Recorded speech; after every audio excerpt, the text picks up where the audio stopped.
I was discussing with my church secretary. He said, how do I see that man's message? I said, that man is devil orchestrated servant. I have no apology for it. He's coming from the pit of that doctor. What do you call him? Abel. Is it Abel? That Abel.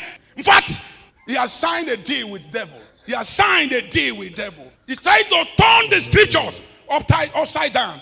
You know, this man of God has started long. And sin pull him down. Is the level of Oyedepo.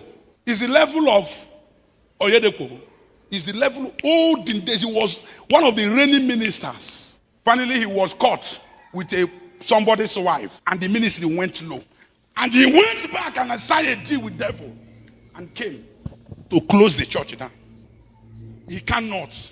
Bible says, for the gate of hell shall not prevail against who? The church.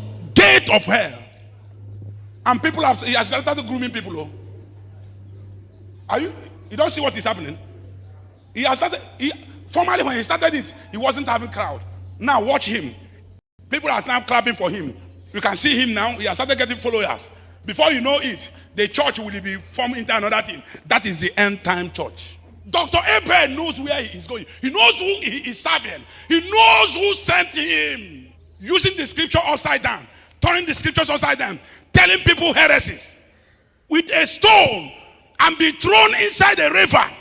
Somebody spoke to me within the week and he said, Papa, please say something about Nigeria and the hard times and all that. Gold is purified under fire. Gold is purified in the fire. So don't waste your difficult seasons. Don't waste your difficult seasons. Life is about times and seasons. There's a time to be born, there's a time to die, there's a time to cry, there's a time to laugh. That is what constitutes life. So don't waste your difficult seasons. Use the seasons that are difficult to build resilience, to build patience. When you're going through difficult times, don't waste them. Use them to build patience. Use them to cut down on your appetite. Use difficult times to cut down on your appetite. And use difficult times to develop contentment. Godliness with contentment is great gain. Use difficult times to prove to yourself that you know how to abase and how to abound. Okay? That you know how to abase. So difficult times becomes seasons that test your character, your strength of character. You must also have empathy for others. Empathy for others that are struggling. Empathy for others that are struggling. It's a time to reach out. Be a blessing. Be a blessing. Support those that are weak. Support people that are struggling in the house of God, in your family, among your friends. If God has graced you to have the ability to have more, it's a time to share with others when times are difficult. It's part of life. Be full of gratitude in every state. Be full of gratitude. And remember, nothing comes to stay. Things come and they pass. Seasons come and seasons go. And let these words comfort your heart. If there is one preacher that I have found to be somehow trying his best to educate people about the differences with spiritual things and physical things, is Dr. Abel. And I understand that there might be many other preachers who are also doing the same thing. And people are now getting awakened to reality of life on earth. Dr. Abel is really trying his best to do that.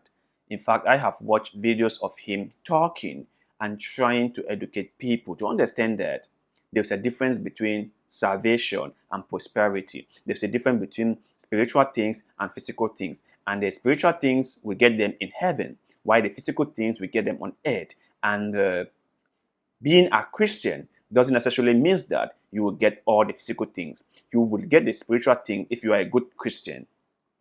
If you follow the Bible and you do all the right things, you are going to get the spiritual blessings and the things that are being guaranteed to you in heaven as a good Christian. But that does not necessarily mean that you are going to get the physical things on earth. That does not mean that you're going to be prosper on earth. Because being successful, having a lot of luxurious things, these are all in the physical world. So this one needs you to be physically prepared to do whatever it takes in order for you to get those physical things. He has really spelled this out very clearly. And I believe that many people are getting the knowledge, are getting the information.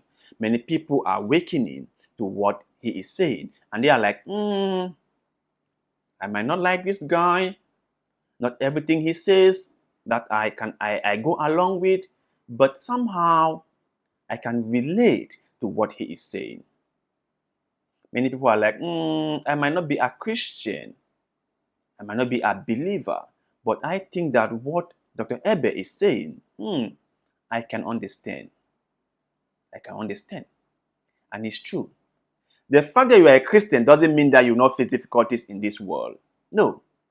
I think even Pastor Chris said it, that the fact that you are a believer, a man of God, a pastor, an apostle, a prophet, does not necessarily mean that you are not going to get sick nor die. That does not mean that.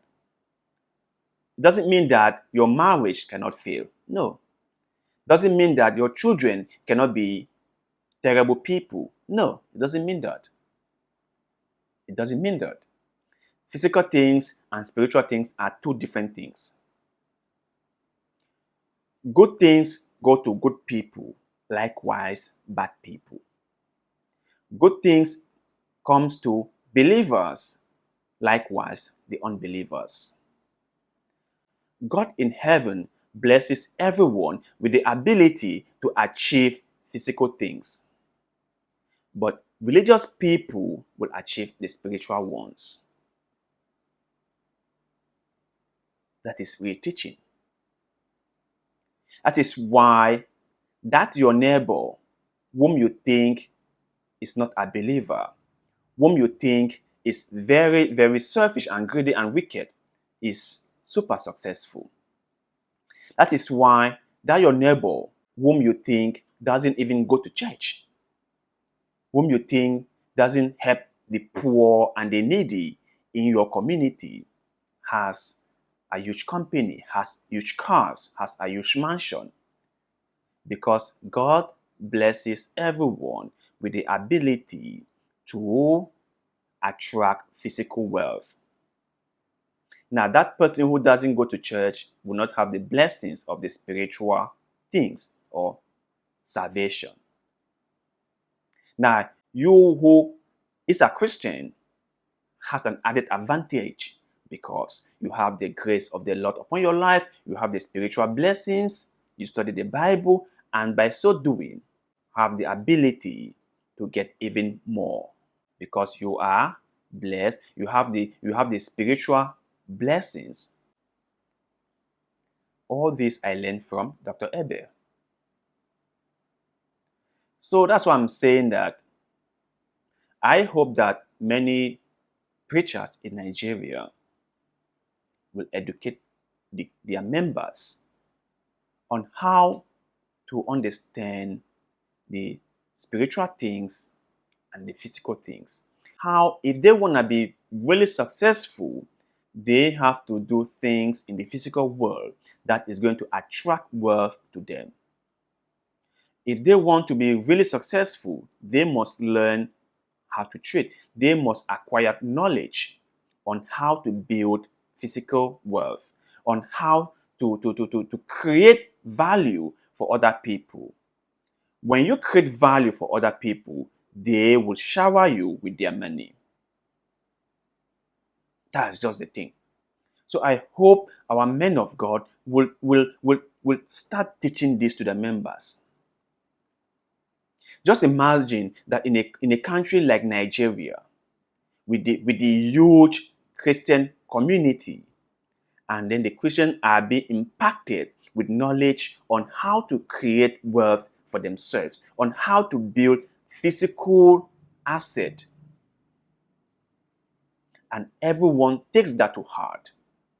Can you just imagine how prosperous Nigeria would become? Can you just imagine?